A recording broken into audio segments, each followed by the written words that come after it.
All right, Mike, thank you very much. 2 minutes in, tied at 2. A spirited beginning to Game 1 here at the Toyota Center. And a 3-second call going against the Jazz. David Williams just hit the floor hard, something he did last week, suffering not quite a bruised tailbone, a bruised backside, for lack of a better term, but he is in there. Houston, of course, without Yao Mingdorf. Also, at least for the first 2 games, without Rafer Alston, a pulled hamstring, so Bobby Jackson starting at the point for the Rockets. Yeah, what is the difference between those 2 guys? Well, Rafer Alston, a lot better getting them into their sets, understanding their offense. They had a ton of continuity. There's Rafer. What do you get with Bobby Jackson? We get more of a combination guard, more of a guy who is looking to score. How effective Houston is on the offensive end will be interesting as this game wears on. Good position inside for Battier, who's got both Houston buckets. The big storylines in this series, last year they met in the first round, and the Jazz beat the Rockets in Game 7 in this building to knock Houston out. The other big storyline, fairly or unfairly, locally and to a certain extent nationally, as Boozer knocks it down, is can Tracy McGrady lead a team into the second round, something he's not been able to do so far in his NBA career. What's your take on that? I think he's taken an unfair amount of criticism. This league, Dan, is too good to win or lose with one guy. The reality is, up until last year for Tracy McGrady, his team was never favored. And last year was a 4-5 set. His numbers are better across the board, Dan, in the playoffs. A look at the starting lineups tonight. Dikembe Mutombo, a key figure, hardly played the first 2/3 of the season, but became the starter after Yao Ming suffered the stress fracture. Scola comes up with a steal. He has had an outstanding rookie season for the Rockets. McGrady on the penetration. Tracy McGrady has taken some criticism historically for being too jump shot happy. He can get to the rim anytime he wants. He's got great size, great vision, and great handle. And with his size, he's tough to guard close. Another turnover.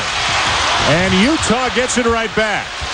The Jazz winning the season series 2-1 from the Rockets, although it should be noted each team did win on the other's home floor. But Utah, the best home team in the NBA this year. Kirilenko, and it's blocked by McGrady. McGrady grimacing a little bit. Boozer comes up with a loose ball, and McGrady continues to be in some discomfort. Perhaps got poked in the eye. Looking at that reaction, you'll see he has his left shoulder, his non-shooting shoulder, padded, something that's been bothering him for a couple of weeks. I think his shooting percentage reflective of that, but that is a major concern for Houston. Utah will offensive rebound as well as anybody in the league. You better check him out.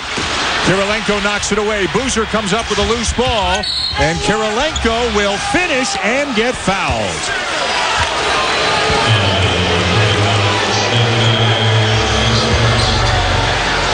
First on Battier. Well, defensively, this is a physical, aggressive team. They will make some contact, and when they get strips and turn it into points, this is when they are at their best. We've seen Darren Williams get below the free throw line a couple times already tonight. They look very good to start the game on the offensive end. These two teams from January the 1st through the end of the regular season were the 2 best teams in the NBA. Houston had the best record. Utah, somewhat quietly, had the 2nd best record in the league since January the 1st. The Rockets finished 55-27. The Jazz finished 54-28. McGrady misses the jumper. Rebound Boozer, one of 4 2010 players in the NBA this season.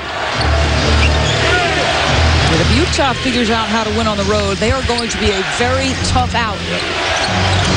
They're 17-24 away from home this year. A great start for Kirilenko. So talented, so versatile. Already 5 points in the early going. Well, at his best, at 6'9", he's going to fill up a stat sheet. Steals, rebounds. He's an exceptional passer. A 7-0 run for the Jazz. They're up 5 midway through the first quarter. What a sensational day of basketball it has already been, especially the San Antonio Phoenix game earlier today on ABC. Bobby Jackson, a midseason pickup in a deal from New Orleans, knocks down the 3. That is where Coach Adelman would tell you he gets a little bit more from Bobby Jackson. The 3 ball is huge without Yao Ming for Houston. Look at Darren Williams using screens off to Okur, a real threat from outside. Kirilenko with the high arcing pull-up, rebound McGrady. McGrady will do a lot of the ball handling no matter who the point guard is tonight. Led the team in assists this year. Look at Scola with a great move, but it slides off the back of the rim. Look second. Scola hustling back. Battier ahead to Jackson. That is Luis Scola at his best. His game is about hustle and effort and doing all the little things. I tell you what, you could tell in talking to Jerry Sloan today how much admiration he had for guys like Scola and Hayes because he brings toughness. Carl Landry, a rookie who comes off the bench as well, gave them some very big minutes this year. The foul on Scola, his first. We got a good one going here in Houston. An 11-11 tie with Andrei Kirilenko stepping up with a couple of buckets in the early going. And the veteran Bobby Jackson answering with a three for the Rockets.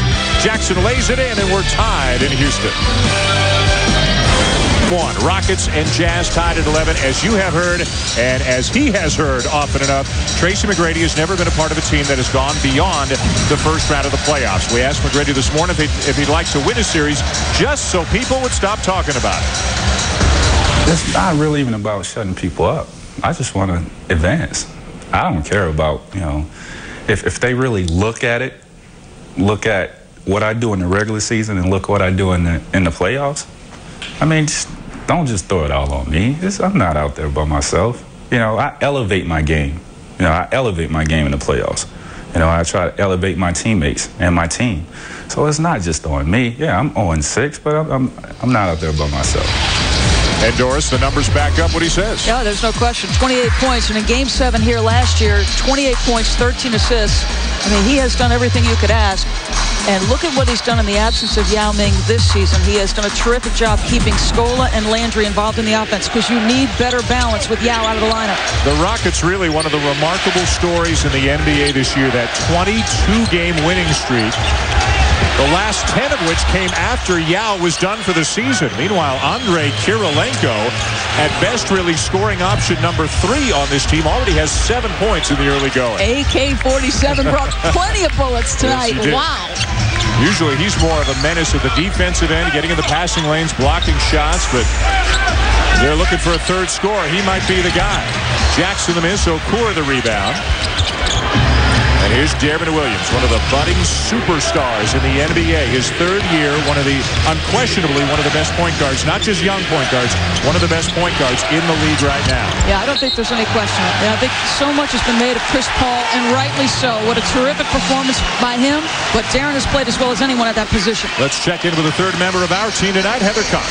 Dan, Tracy McGrady's playoff utility has certainly been well documented and well discussed. Now, despite the fact that, yes, he is 0-6 in the first round, he insists he feels less burdened by his playoff history now than he did a year ago, saying last season I singled myself out because I felt it was the first time I was favored to win a playoff series. I put all the pressure on me. I was the guy handling the ball 90% of the time. Now this season it's a much deeper team, and I'm not going to put that pressure on me this year. Dan, T-Mac certainly taking a different approach and hoping for a different result. He certainly seems to be, Heather. When we visited with him this morning, seemed very relaxed. His scoring is quite a bit down from some of his previous years, but again, he is very comfortable distributing. You talked about him getting other guys involved and how well he played as they continued on that winning streak, even after the injury to Yao Ming. And you look at this series, although Houston has home court because of the absence of Yao, I think most people perceive the Rockets as an underdog in this series. Now, I think they like that role in this particular series.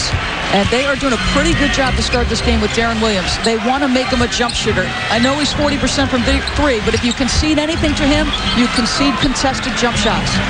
McGrady in the post with the shot clock at 7. And the foul on Ronnie Brewer, the young man, second year out of Arkansas, is going to have his hands full in this series. He will be the primary defender on Tracy McGrady. Well, here are the first-round exits for McGrady. The first one way back with Toronto in just his third year in the league.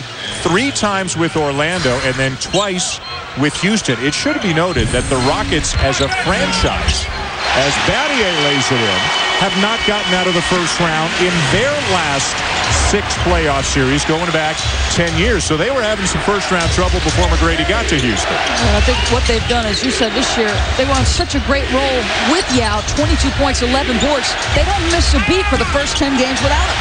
Boozer the miss, and the oldest player in the NBA, Dikembe Mutombo, brings down the rebound. He will turn 42 next month.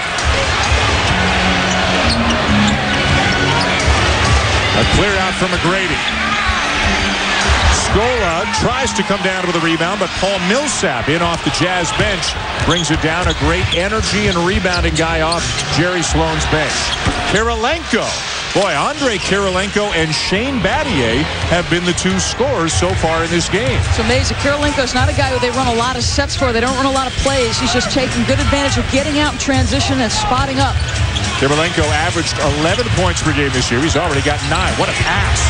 And a block from behind prevents Mutombo from laying it in, and it will be Utah ball. Millsap with the block. And a timeout on the floor as Mutombo protests the call. The visiting Jazz with a 2-point lead here in the first in Houston.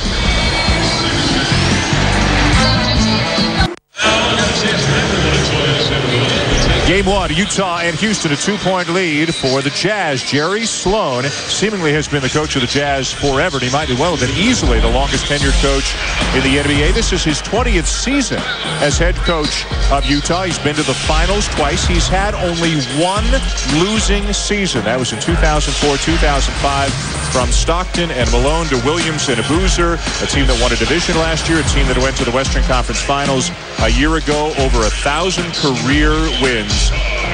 Old school. Yes, but you could tell today as you see what he has done. Playoff wins 87. The mutual respect between Rick Adelman and Jerry Sloan. They were teammates once. Rick Adelman said, I once saw him take 3 charges in a game against Bob Lanier. I thought, I questioned the man's sanity to step in front of Bob Lanier. And Jerry Sloan, a tremendous defensive player, made numerous NBA all-defensive teams during his playing days with Chicago.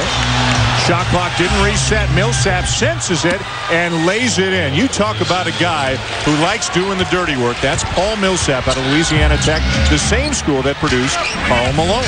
This is a Utah team that's getting a lot done offensively without Darren Williams being especially effective. Right. They're offensive rebounding it terrifically. Jackson with a tough 1-on-3 runner.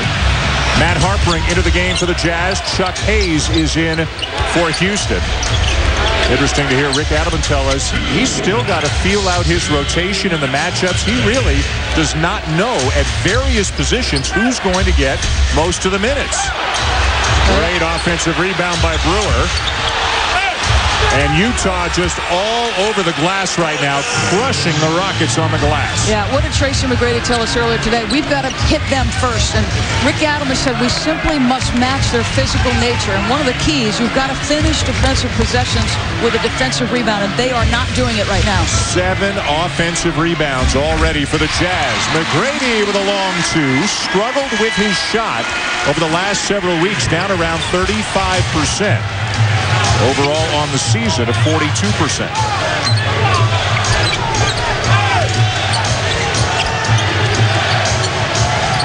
Darren Williams, 2 points, 2 assists in the early going. Boozer's got 6 for the Jazz. And Williams is fouled on his way to the rim.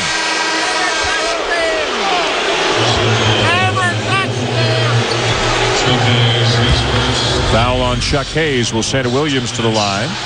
Battier will sit down. Aaron Brooks is in for Bobby Jackson as well. Mike Harris has checked in, first-year player out of Rice. Houston going deep into its bench already as Williams steps to the line. A look at the NBA calendar playoff edition tomorrow. Game 1 action. Coverage begins at noon Eastern on TNT, and it's Game 1 between the Raptors and the Magic. Tip-off at 12:30, followed by Philadelphia at Detroit at 6 Eastern, and then Game 1 between Atlanta and Boston at 8:30 Eastern. Tomorrow, also, the Nuggets and Lakers Game 1 on ABC, with coverage beginning at 2:30 Eastern, tip-off at 3, and then Tuesday night NBA TV has Game 2 between Toronto and Orlando at 7:30 Eastern time. Well, a special season got off to a very special start in the postseason. Wizards Cavs was terrific. LeBron James dunk in the second quarter was ridiculous. Harris inside is fouled. Another good feed by McGrady, really looking for his teammates early. Well, if you missed some of the action today, you missed some outstanding stuff. The first game today between Cleveland and Washington, Cleveland winning by 7 in a game that was nip and tuck right down to the last minute or so. LeBron James with the dunk of the day, as you said, 32 points. The game of the day, well, this was an easy one. Double overtime game. What a game for Tim Duncan as San Antonio outlasted Phoenix. And then a terrific second half for Chris Paul and the Hornets to overcome a deficit and beat Dallas. I think the questions about New Orleans may be answered with that round one or game one win. I think everybody questioned because, you know, they're a young team. They haven't had playoff experience. Can they win? Well, they answered that to a certain degree today, understanding it's game one. But I'll tell you this, you question the sanity of anyone who's going to get LeBron James upset. There's that little exchange with Haywood. Yep. He scored 6 of his next 7 shots. He was extraordinary. And there were games earlier this year, 2 of note, one in Portland and one in Toronto, as Millsap gets the bounce, where fans in courtside seats got in LeBron's grill, and he torched the Trailblazers and he torched the Raptors. Just let the man be. Yes. He's good enough as it is. Largest lead of the game for Utah. About a 5-second difference between the game clock and shot clock, winding down at the end of the first. Aaron Brooks from Oregon. Tough runner. Scola with the follow. Oh, I love that guy. He just works so hard, Scola. And if you simply go by first-year guy, and I saw Jeff Van Gundy's, he said this should be the rookie of the year in the league, and everyone will probably vote Kevin Durant. But in terms of his impact on this franchise and the league, particularly in the competitive Western Conference, he makes a great case. Had a great season, stepped up even larger after Yao Ming went out. It'll be Houston ball after the turnover with better than 3 seconds. They've got a lot of time to get a good shot off. Little spark here at the end of the quarter for the Rockets. Scola lays it up, and no good at the end of the quarter. Looking for the foul call that won't come. Tracy McGrady and the Rockets are down 5 to the Utah Jazz here in game 1 of this Western Conference first-round series. Heather Cox will visit with Utah head coach Jerry Sloan when we come back to the Toyota Center. It's the Jazz up early by 5.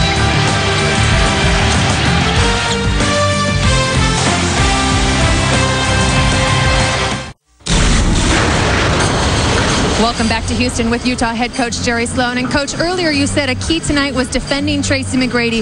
How have you done well against him? Where could you improve? Well, we try to give as much help as we can and try not to get away from the other people, but we know who he is and what we're faced with if we don't try to help as much as we can. Rebounds certainly jump off the stat page in this first quarter. How have you been able to gain such an advantage, especially offensively on the glass? We don't take too many quick shots and try to run our offense and make them have to guard us. Coach, thanks for your time. Now the Utah Jazz up 7 in the rebounding department so far in Houston. Out-rebounded the Rockets in all 3 games Doris during the regular season. Tracy McGrady, 4 points, maybe more notably 4 assists during the first quarter. Well, he's got takeover ability in terms of his ability to score, but I think he has to get other guys involved, and that's where his mind is. In and out for Carl Landry, the rookie out of Purdue, who hardly played the first half of the season. Kept playing so well in practice. Rick Adelman finally put him in, and he became a huge spark off the bench for the Rockets as Chuck Hayes is called for the foul on Matt Harpring. It's an interesting unit the Rockets have out there right now. They've got Tracy McGrady, but other than him, Mike Harris, who played most of the year in China, Chuck Hayes, who didn't play much the second half of the season, Carl Landry, who's a rookie, and Aaron Brooks, who's a rookie. Harpring gets free and knocks down the 7-footer. Well, you think about the adjustments Rick Adelman has had to make. He's played games without Yao, games without Tracy. And so now without Rafer, his question mark is at the guard spot. The other key for him is, can Landry and Scola be effective around the rim?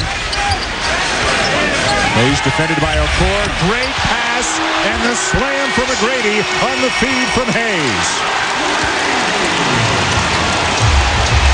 That was a sensational look and a nice cut by Tracy McGrady. Defender cuts out high above the free throw line. He goes right to the back door. McGrady now with 6. Ronnie Price knocks down a 3. Darren Williams backup doesn't get to play all that often, but the third-year player out of Utah Valley State, undrafted out of college, knocks down a big shot for the Jazz. Hayes not really a scoring threat.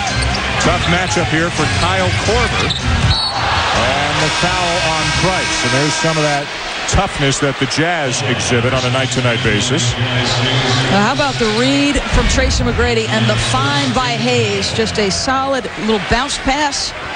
And that is perfect. Korver in no position to defend, and actually no backside help because everyone was above the free throw line.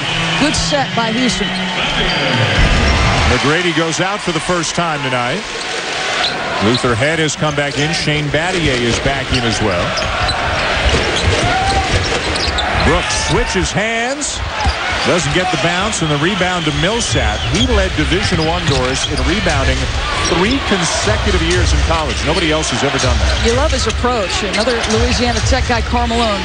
Millsap plays incredibly hard. How about Korver sneaking inside? You think of him with the long-range jumper, but he banks one in off the glass. Well, Utah is a team outside of Darren Williams. You got a lot of guys who use the system to get their shots.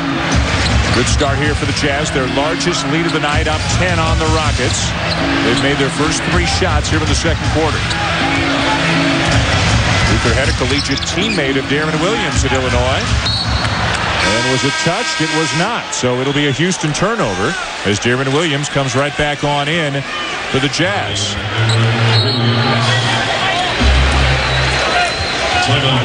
Rice out, Millsap out, and Rick Adelman wants a timeout as Utah has really come out and taken it to Houston here early in the second quarter.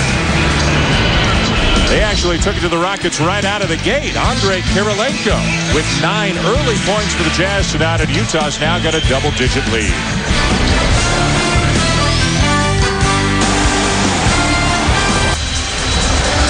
All right, Jonesy, thank you. And back here in Houston, a 10-point lead for the Jazz over the Rockets as we check out the Wendy's quality matchup. And we look at the Western Conference where they are all quality matchups. What a game between the Spurs and Suns today with San Antonio winning in double overtime. New Orleans over Dallas in Game 1. Game 1 of the Lakers in Denver tomorrow, 3 Eastern. The coverage begins at 2:30 on ABC. And we're in the midst of Game 1 tonight here in Houston with Game 2 Monday night right back here at the Toyota Center. Saw an NBA TV breakdown of the playoffs East-West. They had a shot of Kobe Bryant walking back to the locker room saying, "I'm not working with butter knives this year. Now we're going to see what's what." He appears to be a man on a mission. We'll find out a little bit in Game 1 tomorrow against the Nuggets. Boy, you got to corral the rebound, and it cost the Rockets a couple of points as Matt Harpring lays it in. It's their 8th offensive rebound, and right now by himself, Carlos Boozer is out rebounding the Rockets. That's an issue. And Boozer isn't even in the game, hasn't played all that many minutes. A layup there for Chuck Hayes. He started roughly the first half of the season. Then as Scola came on and Landry developed, Hayes kind of went to number 3 on the depth chart. But they're going to need some minutes out of him because of all the size and physical play of the Jazz. Hayes defending a much bigger player in Okur, who gets yet another offensive rebound. And another rebound. This time it's Millsap. And this is the story of the game right now. 10 offensive rebounds for the Utah Jazz. And believe me, this is nothing that the Rockets didn't come into this basketball game knowing with. So now you're coming back with more size with Dikembe and Scola. The rebounding numbers overall, 17-5. Baseline drive, Luther Head. And this is a lineup that I'm sure Rick Adelman never envisioned prior to Rafer Alston's injury. But he is trying to figure things out as we go. A nice little drive by Luther Head, who he expected to get some time. Backs Korver away, and then the attack dribble to the baseline side. That was pretty. And as mentioned, a collegiate teammate and a good buddy of Darren Williams at Illinois, along with D. Brown. As good a backcourt as there was in the country 3 years ago. Got all the way to the national championship game where they lost to North Carolina. This is a tough matchup here for Aaron Brooks on Darren Williams. Interesting to see if they post Darren Williams at all. And a pretty heady play there by Okur. Scola's upset, and maybe rightfully so, as he picked up the second. Okur initiated the contact on that play.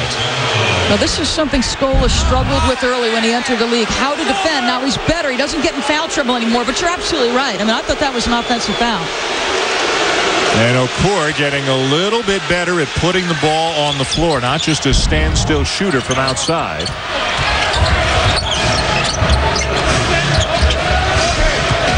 Mutombo guarding Millsap. Millsap goes around and misses the layup, and here come the Rockets.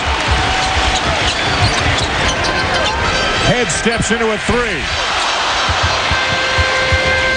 And I know I've said this before, but Millsap comes down with a rebound. If there's a loose ball on the floor, you got to want it to get it away from Millsap. Darren Williams uses the screen and knocks down the 15-footer. He is a tough matchup because he's got more explosive ability than that body would suggest. He can make threes. He can go off the dribble. Not an all-star because of the depth of the point guard spot in the Western Conference. Looking back on that, kind of hard to believe, but maybe he used that for motivation. Had a sensational second half. Scola, the crowd screaming for a foul. Mutombo has it rejected. It'll stay with Houston. And the hometown fans are not happy with the officials right now.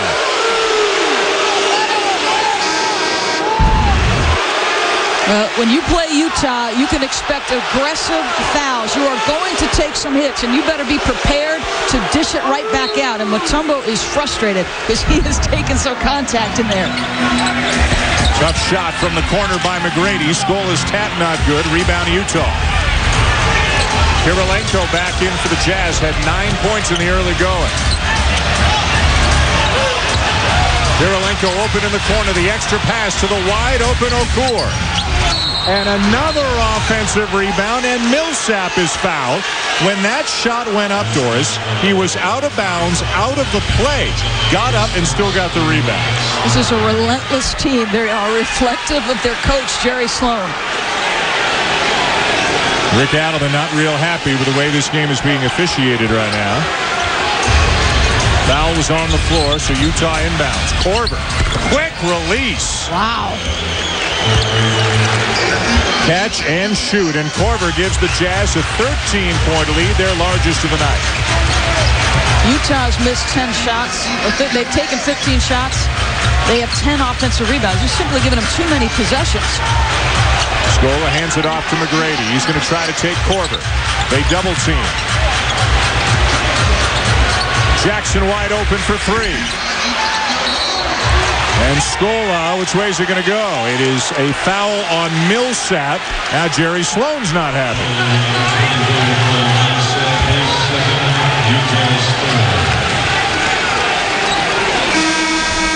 Carlos Boozer will come back in. Millsap will go out, having given the Jazz some excellent minutes off the bench. 6 points and 5 rebounds already for Paul Millsap. The Rockets have gone cold. They've missed their last 6. Now Boozer called for the foul. That's the third time Scola has reacted after a play. He has got to be careful with his emotions. He did it on the defensive end with Okur. First playoff game, obviously, for him. A rookie, but a rookie in name only. This is a guy who played at the highest level in Spain for 7 years, won a gold medal for Argentina in the Olympics in 2004, and maybe most impressively in the FIBA's Americas tournament this past summer. Even though the USA won the gold, Scola was the MVP of the tournament. Jackson leaves it short. It'll stay with the Rockets. Well, if you are a general manager in the NBA, you are loving the Argentinian players. I mean, look at the performance of Manu Ginobili again today. His ability to get to the rim and make big shots. This guy, a complete team player. They're unselfish. They're team-minded. They do anything to win. They're professional. McGrady draws the foul on the inbounds and is grimacing again. Now holding his stomach, his midsection, as he goes down to a knee in pain.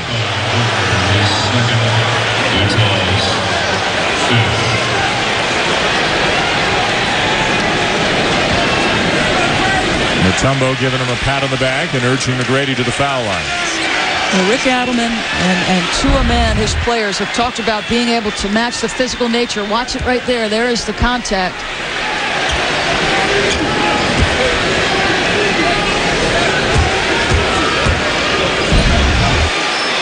McGrady back on his feet and to the line. Visit NBA.com, where you can get ready for the 2008 playoffs right now at NBAStore.com. There you can find the best selection of team jerseys, hats, T-shirts, and more. NBAStore.com. Every team, one store. A couple of makes for McGrady. McGrady, Battier, Scola, Mutombo, and Jackson. The starting 5 back into the game for Rick Adelman. And the same can be said for Jerry Sloan. They both got their first units back in there. Boozer driving on Mutombo and lays it in over top of him. That is a nice use of the weak hand. And what does he do? He doesn't try to fight Mutombo in the box first. He takes him to 15, and he goes off the bounce, and he makes Mutombo move his feet laterally.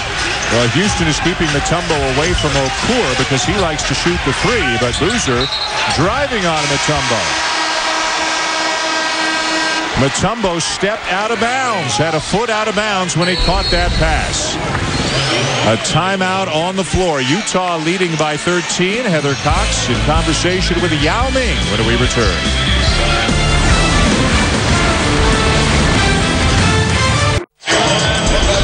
Here in Houston, the Rockets down 13 to Utah in Game 1. Wouldn't they love to have Yao Ming back? But out with a stress fracture in his foot. Missed the last 26 games of the regular season with that injury. One earlier with a respiratory infection. Look at how well the Rockets played in spite of Yao's absence. Pretty impressive stuff. He's standing by with Heather Cox.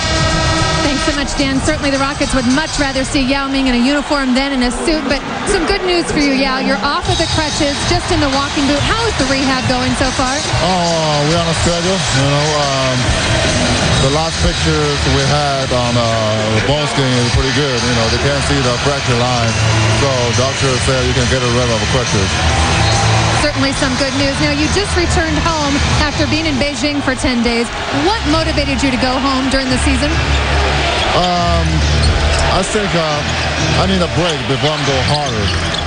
Obviously, my last few weeks, I'm doing the same thing every day. I'm a little bit mentally tired about this. I think it's good for me just return home before the playoffs.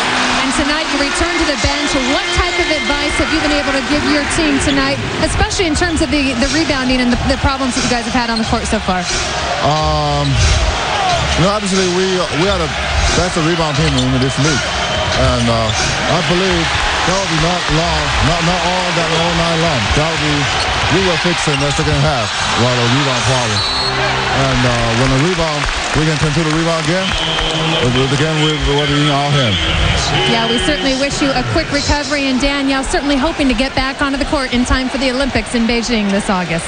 All right, Heather, and I think just about everybody in China, better than 1 billion people, hoping that Yao Ming is also healthy enough to play in the Olympics in Beijing. And, of course, Houston fans hoping for a full recovery and plenty of time for next season. While Heather was talking to Yao Ming, Tracy McGrady, a rebound, a bucket, a steal, and then a feed that led to a foul, sending Battier to the line and playing with a bit more of a sneer on his face here in the last couple of minutes. And maybe that's what he and the Rockets need to get back into this game.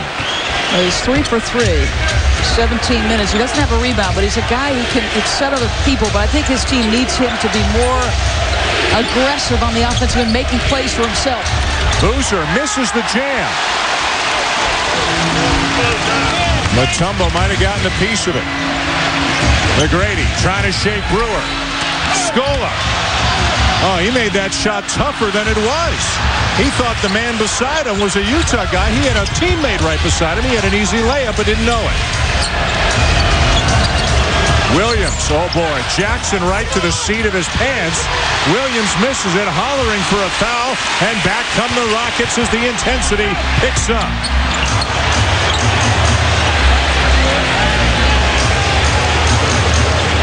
Good matchup here. Kirilenko defending McGrady.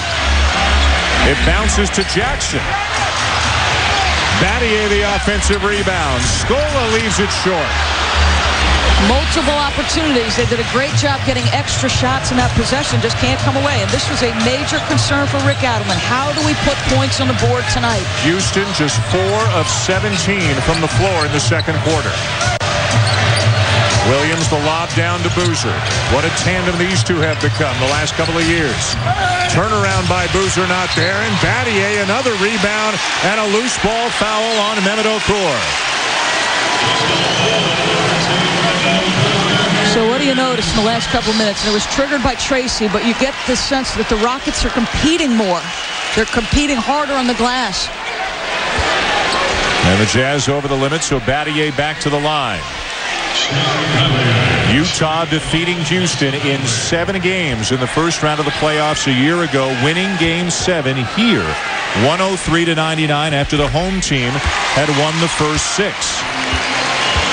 You know, and everyone talks about the fact that they've got the best record at home this year, and they've been extraordinary. But look at what they have done on the road, Utah, since January 1st. They won at Denver. They won at Phoenix. They won at Boston. They lost to Dallas on the 3 by Dirk after he comes back from the injury. I'm telling you, if Jerry Sloan's team figures out how to win on the road, they will be a tough out, because Utah at home is extraordinary. And he talks about how young they are, and they are. They're the 4th or 5th youngest team in the NBA as Okur knocks down the jumper. And you don't think of them necessarily as being that young a team, but Ronnie Brewer's only in his 2nd year. Darren Williams only in his 3rd year. This is a bunch that's going to be around. They're going to be making some noise for years to come. Now, Darren Williams gets better and better every year. And what's extraordinary about this lead is I don't think we've seen the best of Darren Williams yet, and they're up 10. Scola, nice little shake and bake over Boozer. You're hanging around. You're Houston. Things have not gone well for you. You're experimenting with lineups, and you're only down 8. And the crowd has stayed right in it. They haven't turned on their team at all. Okur the miss. Mutombo the rebound. McGrady wanted the lob, but couldn't connect. No eye contact with Jackson, who was then called for the double dribble. And a timeout on the floor here at the Toyota Center. We are late in the first half. It has not been pretty for the Rockets, but as Doris mentioned, they're hanging around. Boozer and McGrady's numbers in the first half right now. 2 of the stars in this game. Utah is up by 8.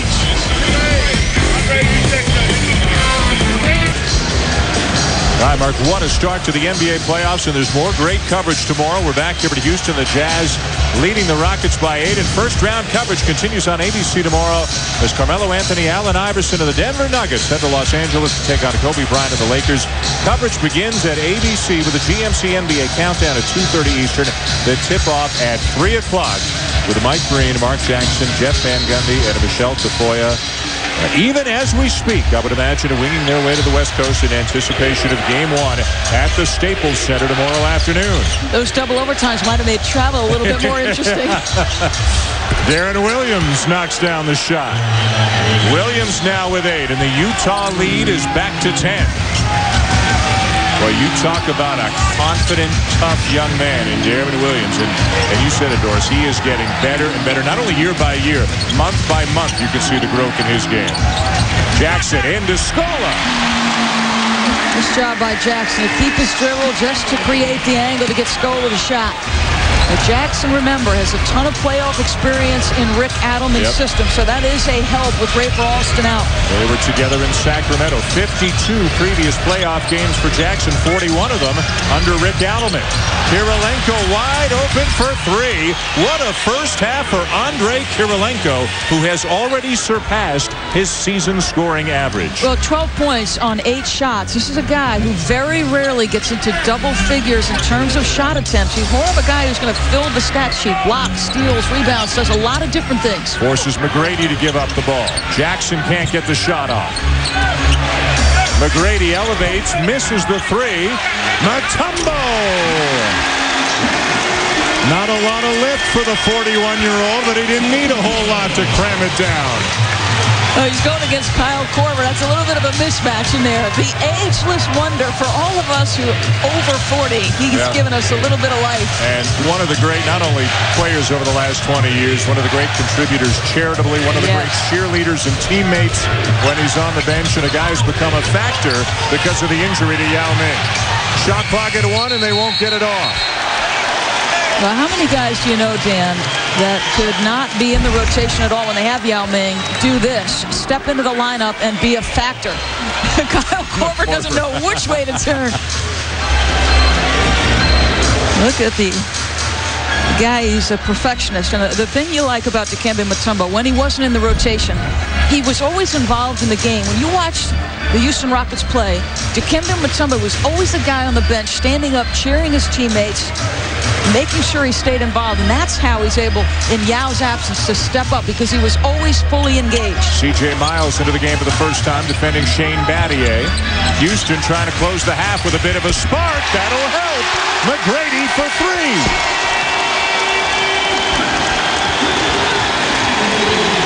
A sleepy-eyed Toyota assassin. Look at that guy.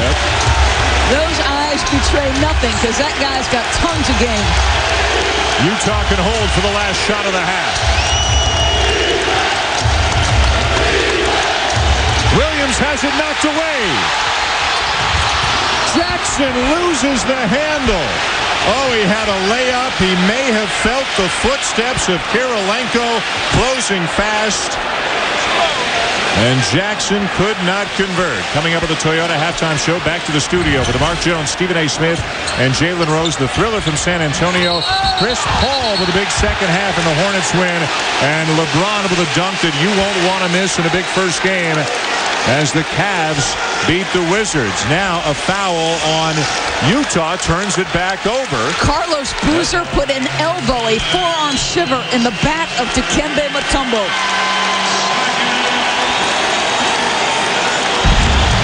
Watch this. He's trying to push him up to make the catch in the basket. And instead, a foul going the other way. And Rick Adelman wants a timeout. The argument is over whether there should be free throws or not. An offensive foul, a foul while the Jazz were in possession of the ball, so the ruling is no free throws. Luis Scola continues to argue. Nonetheless, nevertheless, 2 seconds for the Rockets trying to get off the shot. Intensity and the momentum in the second half. Well, we got to keep playing D. You know, I think we're doing a good job of helping each other. We're getting some deflections. We're making T-Mac take some tough shots. He's making some of them, but we'll live with that. For us, if we continue to play good D, we'll have a chance to win in the end. Carlos, nice first half. Thanks for your time. Dan? And how big would it be, Heather, for the Jazz to steal one here on the road, given how tough they are to beat at home? Coming up, Mark Jones, Stephen A. Smith, Jalen Rose, the Toyota half.